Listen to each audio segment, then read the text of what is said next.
AC সার্ভিসিংয়ের ক্ষেত্রে অনেকেই মনে করেন এসি সার্ভিসিং শুধুমাত্র এসি পরিষ্কার করা। আসলে এসি পরিষ্কার করা মানেই কিন্তু এসি সার্ভিসিং না। এসি সার্ভিসিং কিংবা মেনটেন্যান্সের অনেকগুলো ধাপ রয়েছে।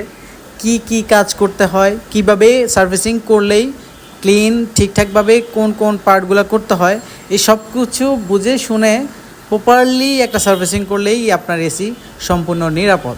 আপনি সারা বছর যে এসিটি ব্যবহার করবেন সেই এসিতে কোনো রকমের সমস্যা আছে কি না, কোনো রকমের দুর্ঘটনা হওয়ার সম্ভাবনা আছে কি না, কোনো প্রবলেম হওয়ার মতো যদি কিছু থাকে সেটা আগেই ফাইন্ড আউট করে এসিটা টেস্ট করে এবং সম্পূর্ণভাবে সার্ভিসিং কিংবা রিপেয়ারের কাজ থাকলে সম্পূর্ণ করে আপনি এসিটা চালানোটাই হচ্ছে মেনটেন্যান্স কিংবা সার্ভিসিংয়ের যে কাজ।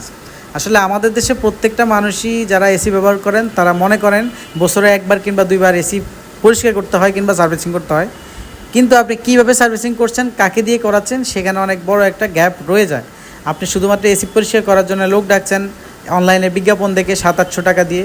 ওরা কতটুকু ভালো কাজ পারে, ওরা আদৌ এসি সার্ভিসিংয়ের যে গুরুত্ব সেটা কতটুকু বুঝে, কোন কোন জায়গায় কীভাবে ময়লাগুলো পরিষ্কার করতে হয়।